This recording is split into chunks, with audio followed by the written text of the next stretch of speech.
Hey, and welcome to FitMitTuro Fitness Podcast, a podcast for people who want to get no BS information about fitness and know that fitness is about so much more than losing scale weight. It's about feeling confident in your skin and empowered in your life. I'm your host, Turo Virta, personal trainer, strength and nutrition coach, and most of all, a husband of my beautiful wife, Miriam. Each week, my guests and me will give you some no BS fitness tips and motivate you to take action in your own personal fitness journey as we talk about nutrition, exercise, mindset, personal development, and executing in life with enjoyable but still effective strategies. If your goal is to look better, feel and be strong and experience transformation from inside out, you, my friend, are in the right place. Thank you for jumping in, and now let's jump into today's episode. So welcome to FitMitTuro Fitness Podcast. Today I have an amazing guest, Alan Misner, who is an author, is an online health and fitness coach, and host of 40 Plus Fitness Podcast.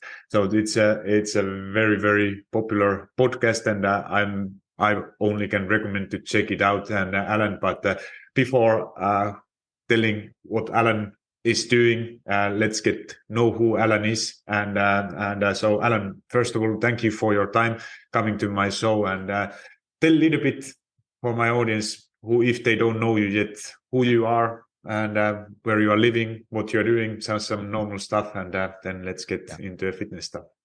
Well, it's anything but normal stuff for most people. But anyway, I was a corporate guy. So I'd made it up into the C-suite and was making good money at 39 years old, but I was miserable. I was unfit. I was fat. I was not happy, and I wanted to change, and I was struggling. I wanted to get more fit, and I didn't. Nothing I was trying was working. I went 8 years struggling, trying to get more fit and gaining ground, losing ground, and not getting anywhere. So one morning I woke up, I was in a hotel in Malaysia, I was hungover, and I was like, crap, 8 years have passed and I've accomplished nothing for myself. I still have a great career, but I'm still miserable. I'm still unfit. I'm still unhealthy. And it was at that moment I asked myself, what are the things that I've done in the past that made me successful at the things I've done well? Because I did have a lot of success. And what I realized was I'd not made a commitment to myself. And the instant I made a commitment to myself, it's like it flipped a switch in my head. And from there, I started the journey of self-awareness, which a lot of people skip. They go straight to the workout without really taking the time to understand themselves. And once I started doing that, things started to fall in place.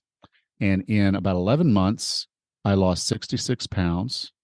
Wow. I went from being this miserable, unhealthy, unfit guy to running a Tough Mudder with my level 1 CrossFit coach daughter, who was 20 years old, and finishing with her and enjoying the whole race, not slowing her down a bit, and just really enjoying that time with her.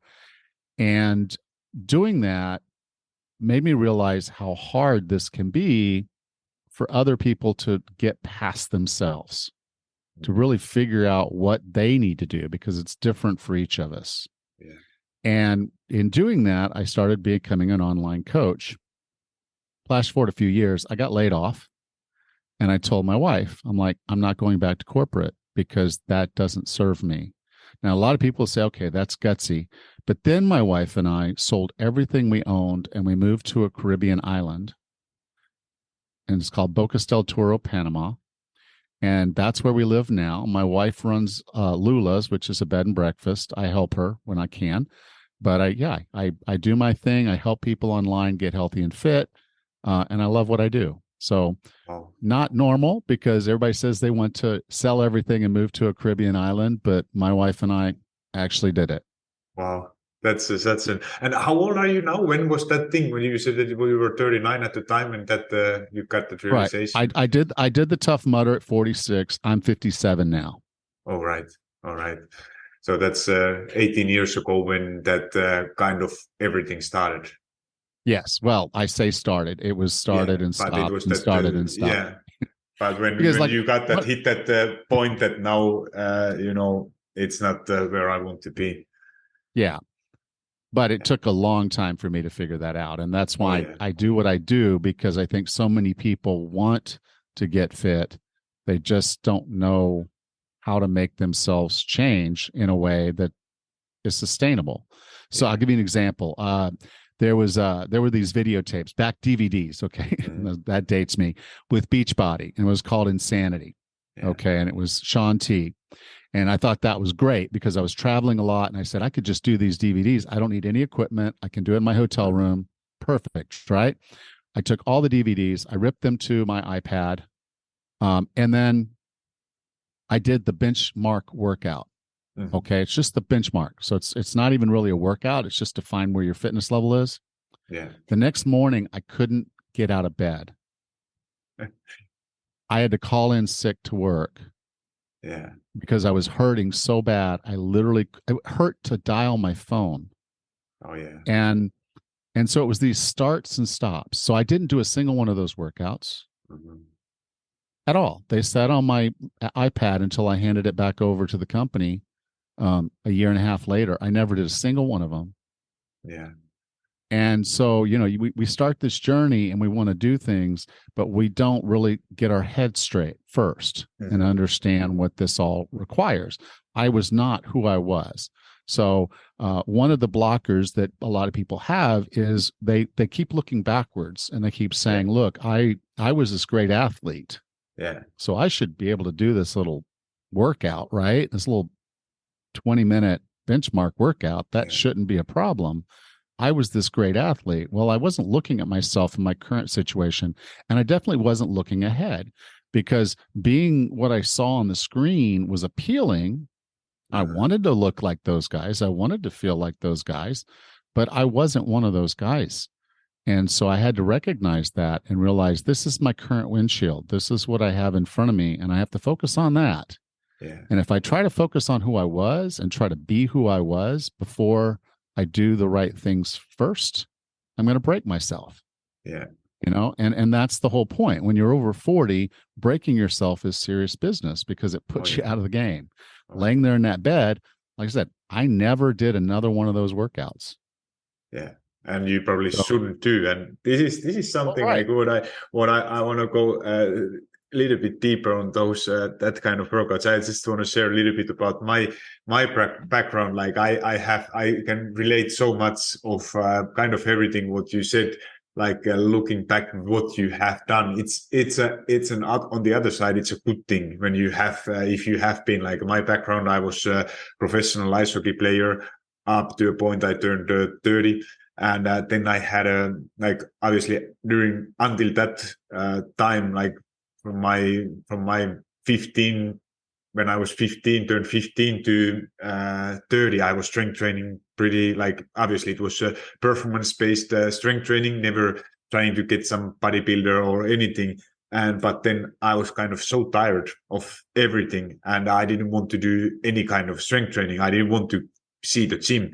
And then when I was now, it's like 3 years ago, when I made a decision that now I need to start strength training again. And it was so devastating to see like that, because you know that when I was in my 20s, how much squat I had, how much I did bench press. And then after a decade break, you go to gym first time. And I remember, having a 200 kilo squat and loading bar with the 60 kilos, and my legs were shaky. And next day I could barely not walk. And I was like that, holy shit, how the bad shape I have got. But good thing was that like having that muscle memory, even decade of break, it took like, I would say 3 months. Around 3 months, I was pretty close. Obviously not the same maximum reps what I don't even want to do anymore or try. Yeah. There is no benefit of hitting new personal bests. And reasons why I strength train now are totally different, what we will talk later on. But it's just that feeling like to get that level back, it doesn't once you have gained that strength at some point, it doesn't take so long time to get it back because of that muscle memory. And this is a great thing if you have been in shape one time, but do not, especially if everything else have changed. Like I didn't gain too much weight during that time, but if I would start where I basically left after 10 years break, I would get hurt like right away. Right. Well, the concept you're talking about, training different when you're older, is, I call that fit for task, and we can get into that. But the other side of this is, even if you haven't been trained up in the past, the human body is really, really wonderful because it has the capacity to improve. It's one of the few things that's out there that you actually can, by working it, it gets better. Yeah. And think about that for a minute. If you work it, it gets better. Now, we have to do that the right way, but everybody can get stronger. It doesn't matter how strong you were in the past. Everybody has the capacity to build muscle and get stronger. Even people in their 90s. There's studies, people in their 90s that begin resistance training that never have done it before can build strength and increase muscle mass. Absolutely. At the age of 90. Okay, so if you're in your 40s and thinking it's past, it's not. If you're in your 30s and thinking, oh, I've got plenty of time, well, you don't. It's better to start now. But anything you do to stimulate the muscle and then feed it and rest it, it will improve. And then it's just a function of consistency. Oh yeah. So what is then like? Because obviously training is it's totally different. You mentioned about beach body workouts. Like I was also, when I was younger, I was doing a lot of like all kind of jumps and heat workouts, and I still occasionally do them as I simply enjoyed them. But for someone who is just about to start their fitness journey, and they see in social media or some YouTube workouts from some jumping workouts or beach body workouts, like, because it's not, obviously you will feel it. It doesn't basically, it doesn't matter what you are doing. If you haven't trained for ever or for a decade or for a year, and it doesn't matter what you basically do, you will be sore. But if you are that sore that you can't even move anything or you can't, it's affecting to your life, that's probably too much. And what are the points, like when somebody like at their 40s, how the training is different or what is your approach for someone who is in 30s or 20s? What points you focus on?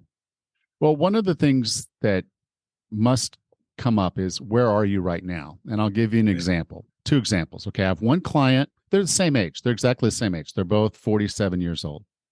Okay. I have one client, and she's been moderately active her whole life. So she's actually in pretty good shape, for considering she's untrained. She can do a full squat. Within a few weeks of working with her on the squat form, we're able to start adding load up to a point where she's squatting half her body weight for reps. Okay. I have another client, and she comes in, but her conditioning is so much worse. She can't actually do a body weight squat right now. Yeah. So what we have to do is we have to start strengthening her leg muscles and start building mobility so that she can actually do even one squat. I mean, she can't do one squat holding on to something for stability. Yeah. So we've got to start where she is. So wherever you are in the spectrum of fitness, it's really just working with what you have. Yeah. And so some individuals are going to start from a very low place, but there's no place but up. Other people are going to start from a higher level, but that's their journey. That's your journey. So don't look at what other people are doing in the gym. Yeah. Don't look what these Instagram, YouTube, Facebook people are doing, influencers. Don't let them influence you. The biggest influence you should have is understanding where you are today. Yeah. And then the principle going forward is what I call gentle nudges. Okay. Everything we do should be a gentle progression up from where we are until we reach a point of what I would call mastery. And mastery is when you're fit for task. So when I can get a woman to be able to completely squat with some resistance on her back, and that could be half her body weight, it could be a little more, but when she gets to that point, what I know is that she's functional. This woman can reach down and grab her groceries, and she's going to do it with her legs and not her back. She's going to be able to move around freely. Because she has appropriate leg strength, her balance is going to improve. So the likelihood that she's going to fall goes way, way down. Now, I'm giving you examples of women only because that's the drastic for some cases where I have a woman that was really, really frail. They lose muscle mass and they lose bone density a lot faster than men. They start the process. They didn't have as much to start with. So they can give us more of that, that contrast. But I see men that need to do the same thing. And the point to move forward is start where you are and then gentle nudges, learn the form, and then add resistance or load, and then gentle nudges, and just rinse and repeat and keep doing it. And if you're consistent, your body will respond and you'll get better.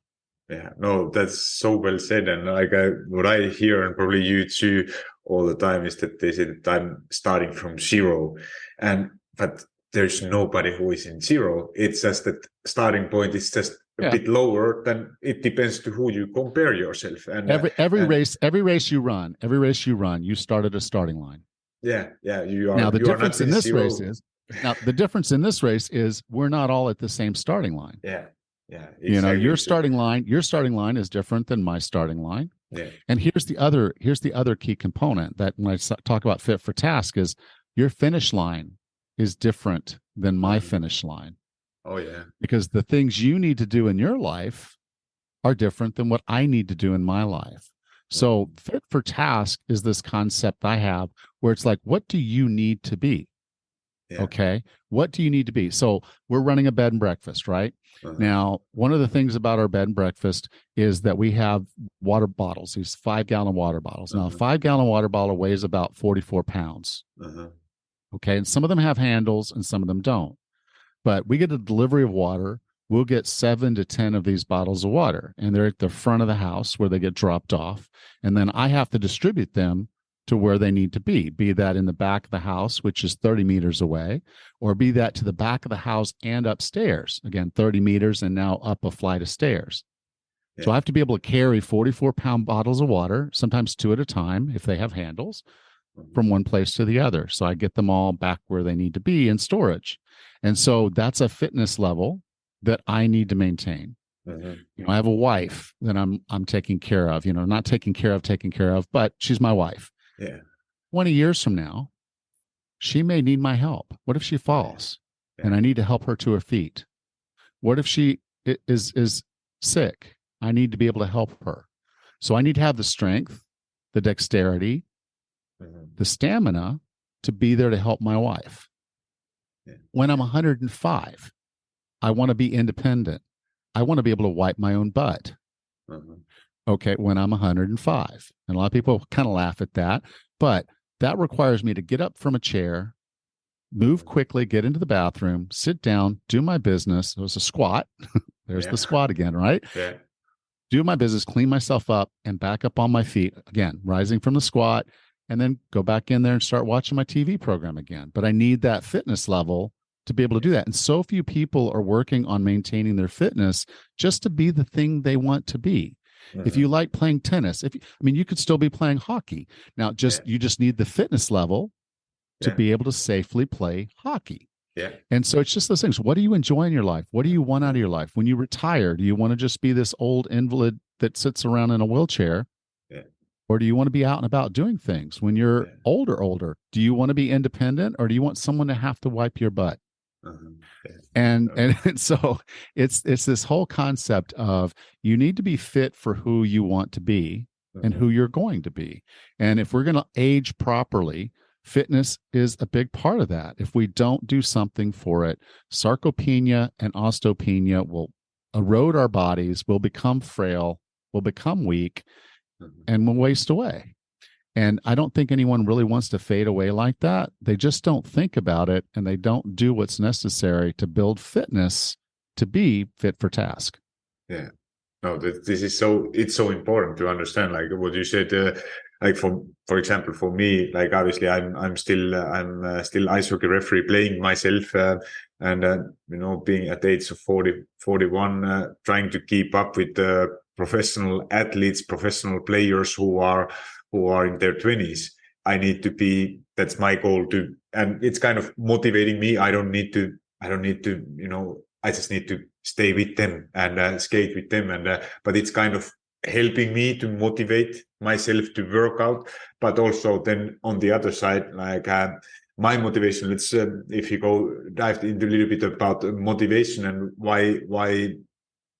what kind of ways to find motivation is, because I'm a big believer that you have to have some kind of, if you have only some aesthetic goal, like that you just want to lose fat, and that's only motivation what you have, it's not going to be enough in a long term. Like it might help in a short term, but at some point, what you do when you reach that goal, because it's not the body composition. It's a good motivation, might work for someone, but it always, you have to go deeper on your why and why it's important for you. And like what I love using in my coaching programs also is that it all starts from your beliefs and why you are actually doing this. And it's like, for me personally, I want to hear what your thoughts are. But for me personally, like unfortunately, my dad passed away now 2 months ago, and he was only at the age of 70. And seeing him struggling with health, like he was doing okay. He never did any sport or did some strength training or not even walked, like very unactive person. And eating habits were not there, didn't eat any salads or vegetables or like to drink a lot of alcohol. And he was doing okay up to 55, 60s. Everything was still doing, like, it's like in a health, you get rid of all of this. It was probably not the best, and losing and gaining same amount of weight, but then like he hit 60s, then started to come problems. You have started to have some all kind of problems with your organs, liver. There was a cancer. All like lost ability of walking, and his last years of his life, he was just laying in a bed and not independent anymore, couldn't live at home, needed somebody to take care of him, and then passed away at the age of 70. And for me, that pain, seeing it close, like at what kind of life, because it's not only about number, how long you are living, but it's also about quality, how you are living your life. And that pain of that, what to seeing it, what my dad was struggling, it's enough pain, or it's, if I put it this way, that it's pain of doing my workout is less than that fear or that pain when I saw that my dad was struggling. And that's why I never struggle. Especially with strength training, I don't enjoy naturally doing it, but I know that how important it's for my overall health, how it makes me feel. So I do it anyways. And this is for most people, that then when they are like, I don't have time, I don't, life is busy, which probably is true. We all are busy, but if it's high enough priority for you, you will always find time. And like if you are a parent, you have children, they are higher priority. You always find time for them, and it's your own health. Like it might not be as high priority as possible, but if it's high enough, you always find it. You don't need hours per week. If you have, let's say, 1 hour per week doing some kind of resistance training, that's more than enough to see at least some amount of progress. So what is your, like, is that what you just said? Is that your motivation, or do you have like that? Is it that all that from your background, what you said, that how it was, and is that your ultimate motivation, or? Well, sorry for your loss. I mean, that's a big loss, and I feel for you. The there's a lot behind that question you just asked, because it's a little different for each of us. Yeah. But one of the things that happened for me, like I said, when I woke up in that Malaysian hotel hungover, and I was like, why can't I do this? Why am I not being successful at this thing that should just come naturally? One of the things that hit me in that internal thing that was going on in my head was that my daughter had started doing CrossFit. She was a level 1 CrossFit coach. And of course, they were doing these mud runs and CrossFit competitions and all these different things. And she was on the phone with me, and she said, "Daddy, I'm going to do this CrossFit competition. Would you come watch?" And it immediately hit me when she said that, was that I shouldn't be watching my daughter doing her CrossFit competitions. I should be participating in those competitions with her. I don't want to be a spectator in my daughter's life. I want to be a participant. Yeah. Okay. So there was a push and a pull. And the push was, I don't want to be the old man that watches life happen. Yeah. I don't want my children and my grandchildren to see me, I just remember how many times I've seen people sitting on the couch, sitting around in chairs, and the kids are on the floor playing. Yeah. Yeah. And I'm like, no, I'm not going to be sitting in a chair. Yeah. I'm going to be on the floor with them. And again, a lot of my friends are like, well, I'm not getting on the floor unless I have a plan on how to get back up. And it's a funny little joke, but just get up, just make sure you're able to get up. Just be fit enough to get up. It's a simple thing. So it's really about a life experience. I want to have these experiences. I want to do these things. If someone called me up right now and said, "Hey, Alan, I've got an extra ticket to go to Machu Picchu tomorrow. Do you want to come?" I'd be like, yeah. Now, so, or my daughter says, "Hey, I want to do another Tough Mudder this year. Are you game?" Yeah. Yeah. No, yeah. those are such a great motivation, and it's right. And so there's that push, and then there's the pull. And like I said, you said your father's lifespan and his health span were two different things. Yeah. Yeah. And so his health span fell faster than his lifespan. Oh yeah. Yeah. And he lost a lot, and he lost independence, and he lost his life. I'll tell you another story. My grandfather loved golf. Mm-hmm. He just loved it. They lived on a golf course. They loved it that much. They bought a house on a golf course, and he was there to play golf every day. Mm-hmm. Now, he got to the age of 80, and I was in a golf cart with him because my uncle was actually really good at golf. So I'm with my grandfather, and we're riding around in the cart, and I said, "Hey, you going to go play golf with the guys today?" And he's like, No, I had to give up golf. And I'm like, "You gave up golf?" And he says, "Yeah, my balance isn't quite good enough for me to play golf." I'm like, "Oh," I said, "Well, do you want to go to the range and just hit a few balls?" And I said, "So, just doing a few swings, then you can start working on improving your balance." He's like, No, I can't do it. I just don't have the balance to swing a club. Yeah. So this is a guy who loved golf more than anything else in the world. And he was 80 and he couldn't play. And everybody's like, "Oh, well, he's 80. It can't play." He lived to 95. Which means he spent the last 15 years of his life not playing golf.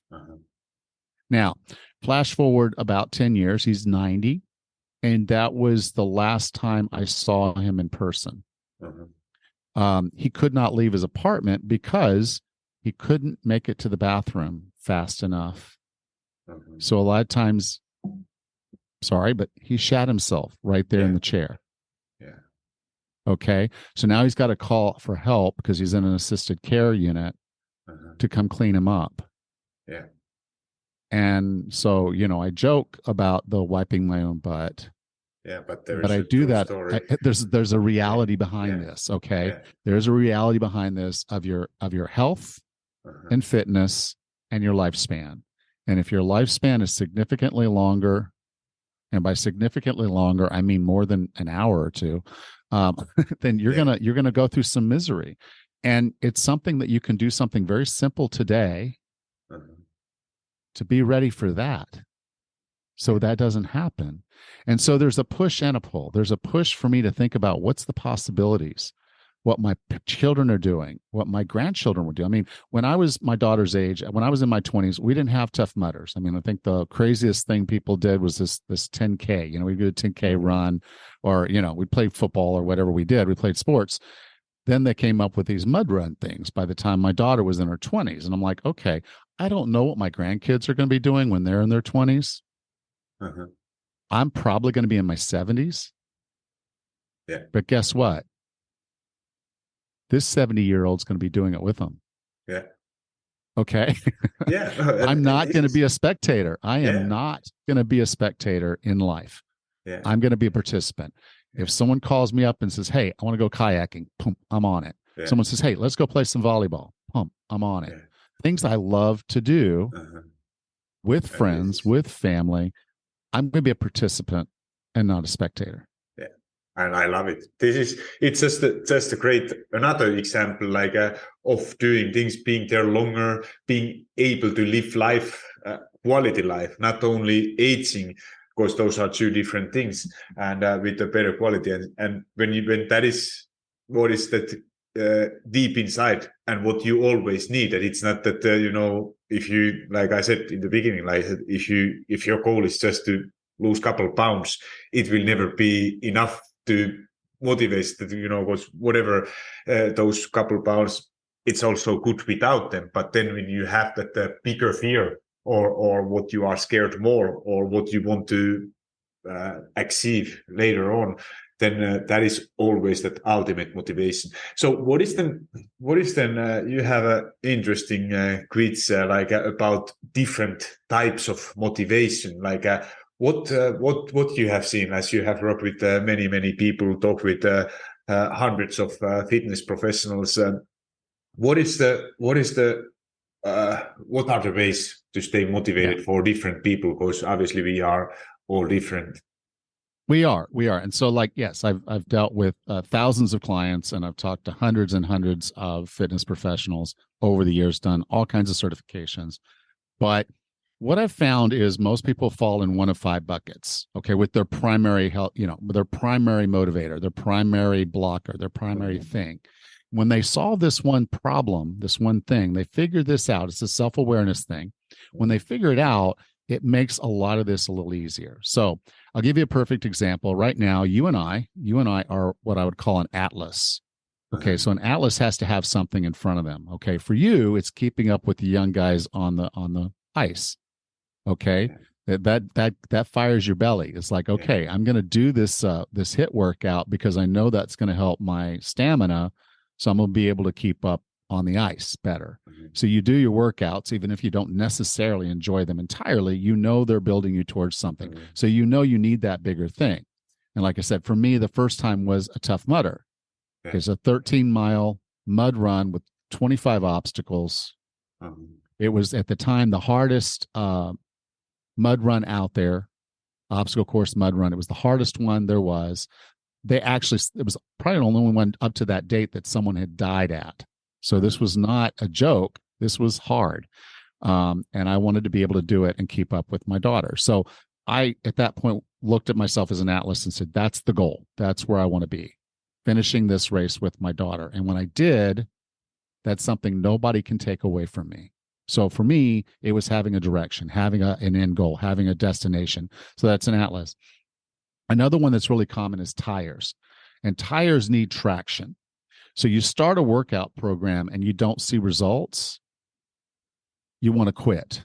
So you want to get results. And the best way to get results quick is to do something fun. Because at that point, you're enjoying yourself. So if you enjoy playing tennis and it's been a while, get a tennis racket, go out and just hit a couple balls against the wall. As your mobility, as your dexterity, as your stamina, and as your hand-eye coordination improve, that's going to help drive that motivation because you're going to see that traction pretty quickly, especially if it's something you were good at before. So getting traction for tires is a really important thing. Another one that's really common, especially amongst women, but also men, is that we often have all these things going on in our lives. We got to take care of the children. We got a job. We've got to do this. We've got to do that. Aging parents, all kinds of things have to be done. So we have to deal with all those other things, and we make those the priority. So we spend more time on other things, and we never get an opportunity to work on ourselves. Fitness requires an investment of time and effort. And so we don't do that because we have these other obligations. So that I call a co-pilot. We're more worried about our co-pilot than we are about the journey that we're on. We're not taking care of ourselves. And we're not asking the people that are in this cockpit with us to help us. Ask your co-pilot, hey, can you take this off my hands? Can you do this for me? Or hold the boat while I go do my thing. And so if you start kind of putting yourself up in the priority list, those individuals will do a lot better. There's also another one called a windshield. Now, I had this tendency when I first started, and basically it was looking back at the athlete I had been. Now, I was an infantry soldier in a Ranger unit. I was a star football player in high school. I was a semi-pro volleyball player. I have all these things that I did in the past. And I wanted to look at myself point in time and say, well, why am I not that? Why did I lose that? And instead of what I needed to be doing was looking through my windshield at where I was going and making course adjustments based on where I am, not on who I was. And so I had that tendency. I had the tires tendency. And now my big one is Atlas. I want something big in front of me. I want something scary in front of me. And then the final one is pedals. And there's not as many pedals, but there are some. Pedals is when you see a new workout and you want to try it. And then you see a new diet and you're like, oh, I'll go ahead and try that.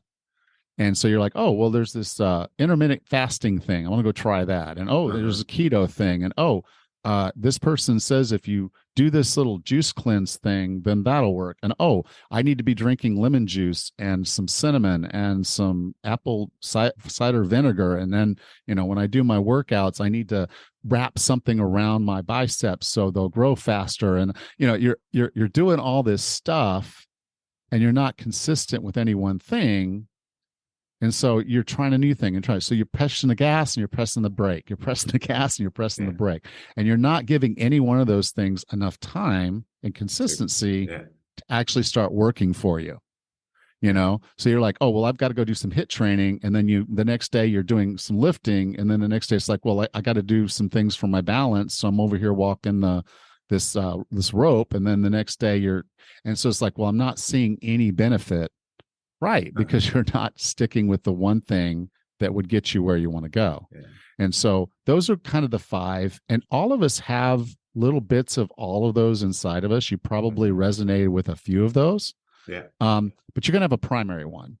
Yeah. And so what I did is I developed a quiz that'll help you find that primary one right now. And it's funny because a lot of people take the quiz and then a couple months later take it again and they'll get a different thing. And I know from my experience, when I first started, I was definitely a windshield person. I was looking at my past and I was not looking forward. And then once I started looking forward, I'm like, okay, I got to do this.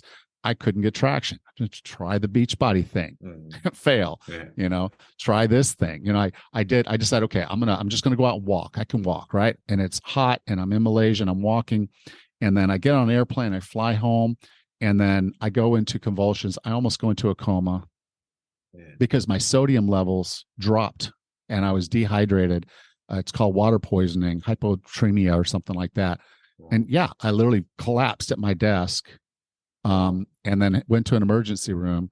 I thought I had a heart attack and, all of this. So, we start something and then we don't get traction and we quit. So did I work out again after that, after I recovered? No, I didn't. Not for months.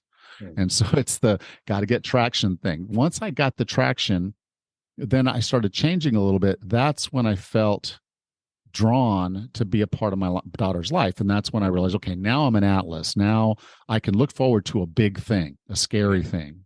For me, it was a Tough Mudder. For other people, it could be Machu Picchu. For you, it can be keeping up with the kids. on the ice. I say kids or 20s, but kids. They are also there is still some 40 years old too, yeah. but right. But the point being is, when you understand yourself, then you'll understand what drives you, and then you'll also understand what could hold you back. And that helps you make better decisions. If you know you're a tires person, you need traction. Do things that are going to get you that traction, and you're going to succeed. If you're a co-pilot person, you got all these things in your life that are a higher priority than you, you've got to push yourself up in that priority, and you've got to ask for help. Tell your significant other, tell your partner, hey, I want to do this thing, and I've got to lose some weight. So we've got to start cooking our own meals, and they've got to be healthier than what we're eating right now. Are you in with me? Yeah. And so get help from your partner, get help from the people around you, because you're a co-pilot person. And without that help, you're really going to struggle. So just understanding yourself better is going to give you the tools to make the right decisions that are going to help that motivation flow. Yeah.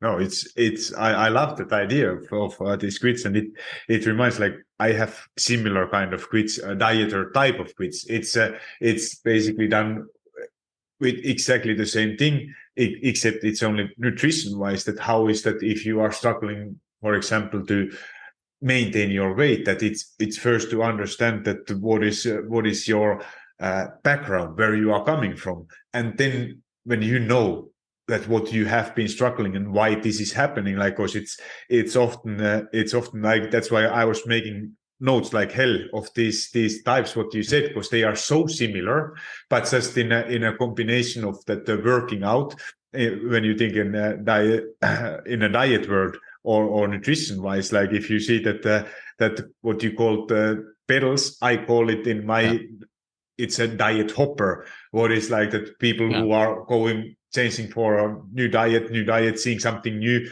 and it's usually they make very emotional decisions, and not based on what is actually scientifically proven, or they are not giving enough time for them to actually, with the consistency, to actually see results.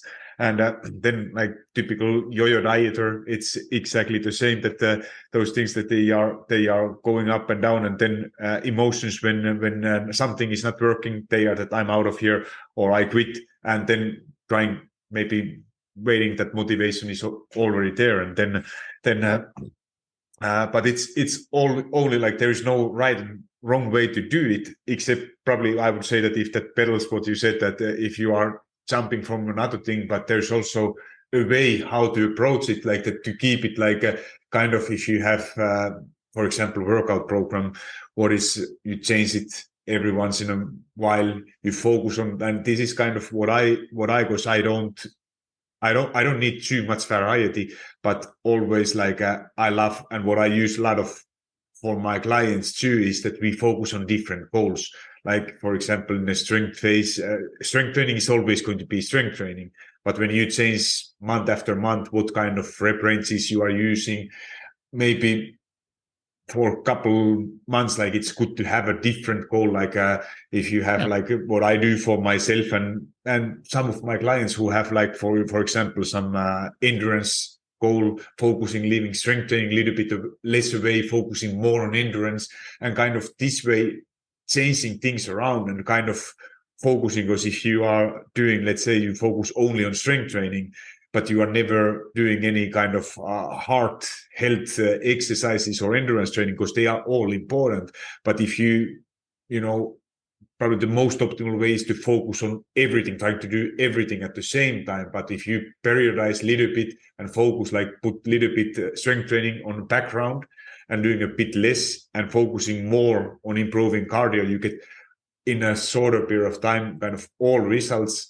And it makes it also a little bit more funnier. And that's my personal experience. Periodization is important. What I was talking about with regards to pedals is that I go out and I try this YouTube workout, and then I try YouTube workout, and then I see, well, Brett Contreras has this glute workout, so I'm going to do this glute workout, and I'm like, well, why do you want a bigger butt?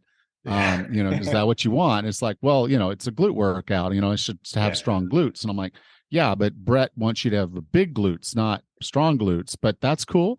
But they, they're doing all these different workouts and they're excited and they're working out. So I don't want to poo-poo that, but just recognizing that, you do need to have goals, and the goals need to be looking at your vision. So if my vision is to be able to do a Tough Mudder, to stay fit enough that if someone asked me to go do something athletic or something's with that required stamina, that I had the strength, I have the stamina, I have the balance, I have the mobility, I have all the functional requirements to be a good human, a healthy human, a functional human. Then if I have those things, then I'm ready.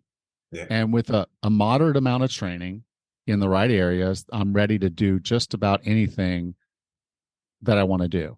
And so, you should structure your training where, because everybody has off season. You look at any athlete out there, they have an on season and they have an off season. And our body requires us to go through that process. Any kind of training, there's a stimulus, there's nutrition, and there's rest, and that's where growth comes from. So there's just a period, where you're going to maximize that growth, and then you're going to plateau. Then you're going to do the little bell curve, little flat line, and so that's a good time for you to consider shifting it up. But if you start doing that before, just every day, then you're not periodizing anymore. Now you're just throwing stuff at the wall to see what sticks, and you're not going to get the traction that you need to feel good about where you're going. Yeah, no, because this is it's a great example for program. This was what I was also doing when I started. Like I was kind of doing every day something different. Even maybe might be exercises for legs or for like kind of heat workouts. What I love that they are never the same. It's always something different. Obviously, it's better than nothing. But when you actually follow a strength training program, you get so much more better results with the same time what you get from doing just random workouts. If you have specific goals, that's great. Because I don't want to poo-poo things like, there's the different modalities out there, CrossFit and F45 and all that, where they're doing a multiple different things. The workouts are varied every day. But their principle is a very different principle. They're not trying to build you to be who you need to be. They're trying to build you to just be an average all-around good athlete, which is fine if that's what you want. If you want to be able to cling and press some weight, and you want to be able to do toes to bar and muscle ups and run 400 meters, they're great. Or run a mile with a 35-pound pack on your back, that's great. But I can't think of a reason why I would be running 35 miles with, running a mile with 35 pounds on my back. That's not functional for me right now. I live on an island, and from one side of the island to the other is about 13 miles. That's what I can do. I can walk 13. I can easily walk 13 miles anytime I want to. So that's functional for me. I can go anywhere on this island I want to go. I would put it this way, like in a sort, like, because I'm not. I love also, like, for, like you said, for every person it's different. That if you are someone who needs to vary workouts a lot to stay motivated, keep doing it. It's probably not. It's still better than nothing. But if you want to get optimal results, then you rather have some kind of programming, and if you want to get maximum results, getting stronger, improving your endurance, you better follow some kind of program or work with a coach who is able to help you with that programming and making it to get most out of your time. But like you said, there is no wrong and right way. Mainly thing is that you do something, but and especially in the beginning, like if you are someone who is starting health and fitness journey, working out for first 6 months, it doesn't make big difference what you are doing unless you are, like you said, that kind of example that you can't move, do you get hurt? But with the program wise, it doesn't matter. You are first time ever doing some strength training, you will see some improvements then later on. But there is the one thing to think through, though, is that, okay, the very first improvement you see when you're strength training, if you've never strength trained before, is training your brain to talk to the muscle. The neuromuscular connection. And that's why beginners get those beginner gains, is like now that the brain is actually talking to those muscles. And that's what you talked about earlier of muscle memory. Yeah. Okay, you had muscle memory because they used to talk all the time, and they're not. And then now you're starting to train, so that muscle memory comes back really quick. For someone who's untrained, who's never really done something, once you start, the brain starts talking to the muscle, you see exceptional improvement. And then after that happens, now you're actually building muscle. Now you're actually firing more muscle fibers. The muscle fibers have to get stronger if you're going to carry more load. And so the muscle grows and it gets stronger. So that's the path. The first path is the neuromuscular, and the second is actual muscle growth and development. Okay. If you're bouncing around everywhere, doing this and doing that, you never really give your muscles the opportunity to do the neuromuscular part. So we go out, we learn a basic squat. There's a form to it. Once you learn the form and the neuromuscular connection is there, you start adding the load, and you're going to see that weight go up pretty quickly. So I have someone who starts out squatting. I might start them with a PVC pipe.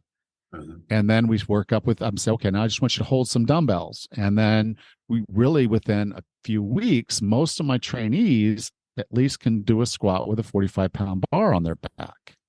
Yeah. Wow. And so it's just a function of, okay, once your neuromuscular system is firing and talking, your muscles are now firing. You got all the muscles firing, and now they have no choice but to get stronger. So most of my trainees, I get in, I start working with them. They're squatting relatively quickly once they learn the form. So if you're bouncing around all these different exercises, you can't expect to see huge improvements in any one of those. But if you focus on the few that are going to give you the biggest bang for the buck, they're going to move you in the direction of where you want to be and who you want to be, and squatting is a very important functional movement, then do that. And so focus. And then, yes, there'll be a point. Okay, I've got you up to where you're squatting half your body weight. How about we move over and now we start learning the deadlift? And so we're going to focus on the deadlift, and that's a much more difficult, much more complicated movement. I never do that really online. I do that in person, but we start moving you to more and more difficulty, and your muscles adapt. We periodize back and forth. So sometimes we're doing really heavy, sometimes do lighter with higher reps, and your body will respond to that by building muscular endurance, muscular strength, and mass. And so you really want to make sure that the work you're doing, because you're a hockey player, you didn't want to build a whole bunch of mass. Yeah. So your training was fairly specific to what you were doing. But if you're training over here, someone says, well, come do this mass workout. It's like, well, I want to be a hockey player. There's a disconnect. Yeah. So I just say, really pay attention to where you want to be. What's your fit for task? Yeah. And then do the training that's necessary to make you great at that. Yeah, training in hockey wise, it has changed so much. In like it's 25 years ago when I was I was lucky to have a world champion, world record holder, weightlifter as my coach. But at the time there were not too much knowledge about how hockey players should train, and we were training. Strength training was basically just like any bodybuilder. There was not too much specificity, and we were doing a maximum squats and stuff like that. And there were a lot of injuries, and that's what nowadays nobody's doing, that they are squatting 200 kilos. And for us, that was a normal way to train. And now it's more focusing on getting faster and not using also some heavier loads, but not breaking, getting some injuries, and that have changed a lot. Player type have changed a lot, so everything is developing. But what about then when you are 40s? One thing what I do myself a lot, and what I see that have huge benefits, what you talked a little bit, is mobility exercises. So this is something what you don't hear. It's kind of how I feel unsexy part of training, but it's so beneficial. And And what is your like how you add that mobility to your clients' programs or I'm sorry. Can I take a quick break? Yeah. Got a little problem over here. I mean, around here. Sure. I gotta take care of. Just 5 minutes. I'll be right back. Yeah. Okay. I apologize for the edit, but no worries.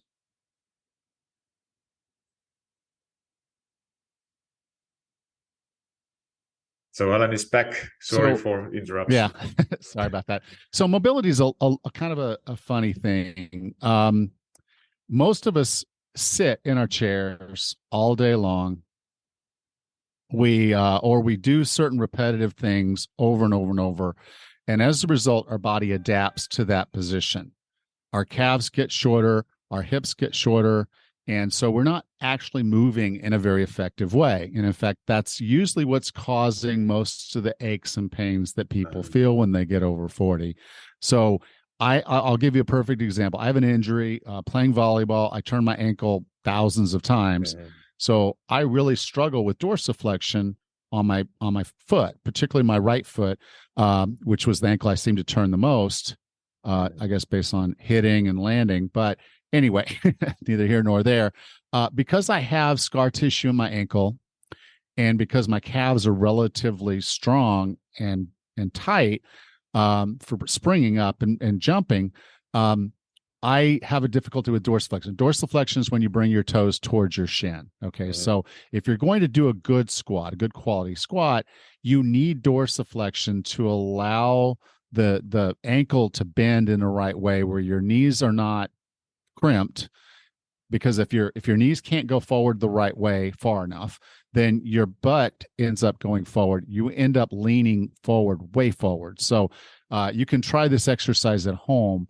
If you would hold like a broom handle straight up over your head with your hands about a little over shoulder width apart, your feet in a normal squat position, and squat down. And if you find your upper body wants to completely shift forward where you're actually looking at the ground, then you probably have tightness in your calves, and you might have it in your hip flexors, in your hips. If you sit a lot, that might be where it is. So just understanding that you have these movement limitations can help you understand where to spend time on mobility. A lot of people will say just to stretch everything, but there's no reason to stretch a muscle that's already long. Yeah. So there's no reason to stretch your glutes. You don't use your glutes enough to need to stretch them. You need to strengthen your glutes. My calves are really tight. So before I do any squatting, I go ahead and mobilize my calves. And I do that with stretching. I do that with self-myofascial release. I do that with just getting them warm. And all that helps loosen up my calves, which allows me to do more dorsiflexion with my feet and ankles, which then allows me to do a higher quality form squat. So mobility is kind of complex. You don't stretch everything, but paying attention to your movement patterns and where you hurt will often give you information. So if you don't know a lot of these things, it's worth going and talking to a PT or a personal trainer that is trained in corrective exercise, because we're trained to look for movement dysfunction and then to help you do exercises that will help improve that. So in some cases it's strengthening, and in some cases it's mobilizing or stretching. Yeah, absolutely. And this is something like, because it's for what I hear from many people, they say that that you should be working for your heart health, you should work strength training, you should do mobility exercises, but you have only this amount of time. But for example, like mobility exercises, they are such a great that you can do them basically anytime, and you don't need to change workout clothes. You just try to improve whatever you can. If you're sitting on the desk, like especially women, they struggle, many of them, or male also, with wrist mobility or shoulder mobility or hip mobility, especially if you have sitting job. And these are kind of exercises what I love to use. If either you do it in your warm up part of your warm up. Yeah. Or after, like, kind of cool down, and it doesn't, like, obviously if you have some issues you might want to work a little bit more of them, but if you do them every day, like 5 minutes in your, for example, as a warm up, part of your warm up, it's kind of done thing, and you don't need to. Do you want to know one of the easiest mobility work things that you can do? Tell me. It's the best implement that has ever existed for the human, and it's right under your feet. Yeah. It's the floor. Yeah. Okay. Just get down on the floor and sit there. Yeah. And see how that feels. Yeah. It's going to be uncomfortable. Oh yeah. And it's going to be uncomfortable because you don't have the mobility. Yeah. And so once you start squirming around on the floor, this is excellent. Stay there. Yeah. If you like to watch a television program or a movie, do it from the floor. Yeah. Or deep squat. Well, a deep squat, but just moving around. Yeah. You know, the whole point was getting down to the floor and getting back up. It's a functional movement, but it requires mobility. Oh yeah. Okay. And so, you know, the easier it is for you to get up, probably the more mobile you are, and you've got some basic strength where you need to have it. So just something as simple as getting down on the floor, and then you're going to start moving around, and you're going to find, okay, are you comfortable with your legs crisscross? They call it now crisscross applesauce. You know, basically at a figure 8 with your feet tucked behind, you know, with you, and then your knees are up. Are you comfortable there? Are you comfortable sitting side saddle with one knee bent, you know, or both your knees at 90-degree angles? Are you comfortable just sitting flat with your legs extended in front of you? And most people will find, okay, well, if my hamstrings are tight, I really don't sit with my legs straight in front of me. Other people will find that if they kind of cross their legs, they struggle to kind of get them. And then again, it's the getting up. How comfortable are you just getting up? Do you have to grab something or push off of something to get up off the floor? A lot of times that's just an indicator that there's some mobility problems in your legs and hips, which is where most of them are. Some of us have them in our shoulders, but most mobility problems you're going to see is going to be your hips and your legs, you know. And so just get down on the floor. It costs you nothing. Sit down there for about 5 minutes. It's almost no time. And then you get up. And if you can get on the floor and get back up, then make it more challenging. So here's one exercise I'll do with my clients. I'll say, okay, get down on the floor and lay on your back and then get up.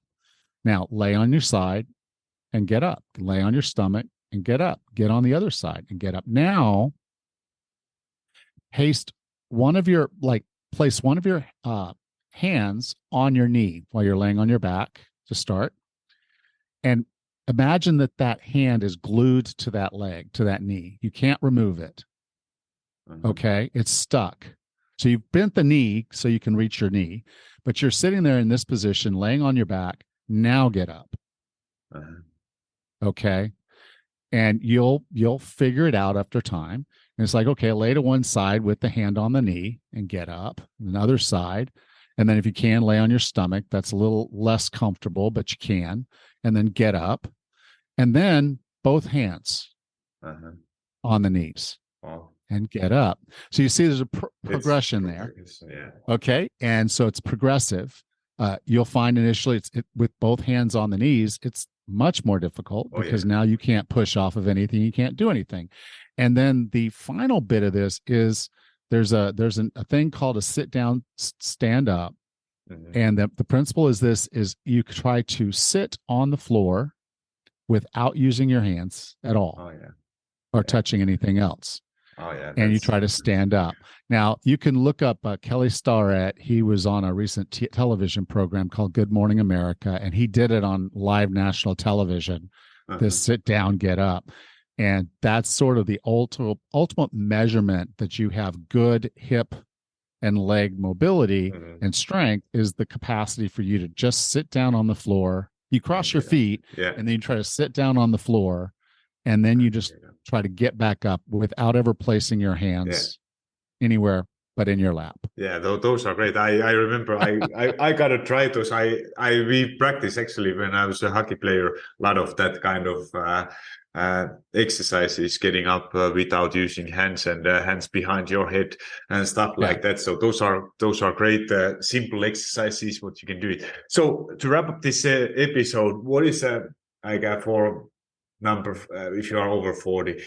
Workout program, what it obviously it depends on your goals, but the parts what in my opinion you should include always some form of resistance training, strength training, mobility exercises, and some form of endurance heart rate exercise what you enjoy. Do you have something to add, or what kind of ratio you would recommend? Or it's all going to depend on who you need to be and where you are right now.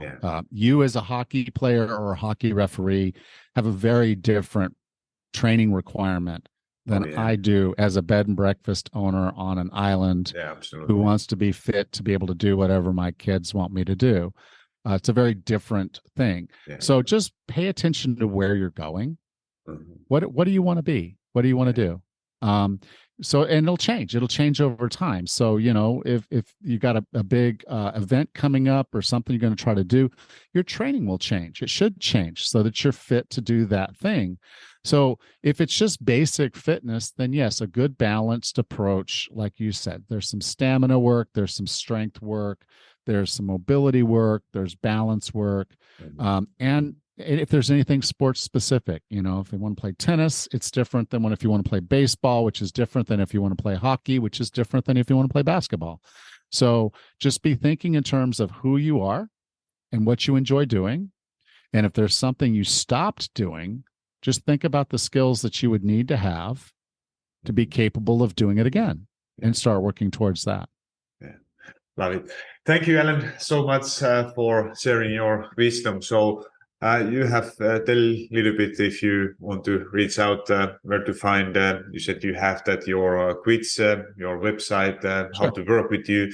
So please share everything. I will add those to show notes. And but okay, well, I'm really easy to find. I'm the only Alan Misner on the globe. So if you do a Google search, it's me. There's one guy he died, so he's not around anymore. You might find him, but I'm the one that's alive. You can do a Google search. You'll find me anywhere. You go to 40plusfitness.com, and that's my training site. And if you go to 40plusfitness.com/fit, FIT, that's going to take you to that quiz. It'll take you less than a minute. Usually it's free, and it's going to give you some insights. We talked about the 5 different types today. It's going to give you some insights into your first focus areas as you look at the mindset of being who you want to be. So 40plusfitness.com/fit. Awesome. And definitely your 40 Plus Fitness podcast is something what you should listen. Do you have any social media links? Are you active in I'm on Facebook. Active? I'm on Facebook. It's alan.misner.cpt. And you can go to find me on LinkedIn. I'm on Twitter, but all I really do is post links to the podcast there. I don't do a whole lot. So really Facebook is probably the best place. Sure. And you can, again, if you go to my 40 Plus Fitness or 40plusfitnesspodcast.com, you'll find links there to join the group. And if you don't, just reach out. I'm pretty easy to find. Awesome. Thank you so much for everything, and talk to you soon. All right. Hold up, friend. Do you love FitMitTuro Fitness Podcast? If so, the best way to say thank you is to subscribe to the podcast and leave a review on iTunes. I know every podcaster wants you to leave a review, but it's because those reviews help the podcast to reach more people. I truly want to know what you think, and if this particular episode resonated with you, would you also please share it? Either send a link to someone who you think will find it valuable, or take a screenshot and post it into your social media and tell your friends and family why they should listen it. Make sure you tag me so I can hear your feedback and give you a little love. And if you aren't already following me on Instagram or TikTok, that's the perfect time to hit that follow button. Thank you for being here and listening to FitMitTuro Fitness Podcast.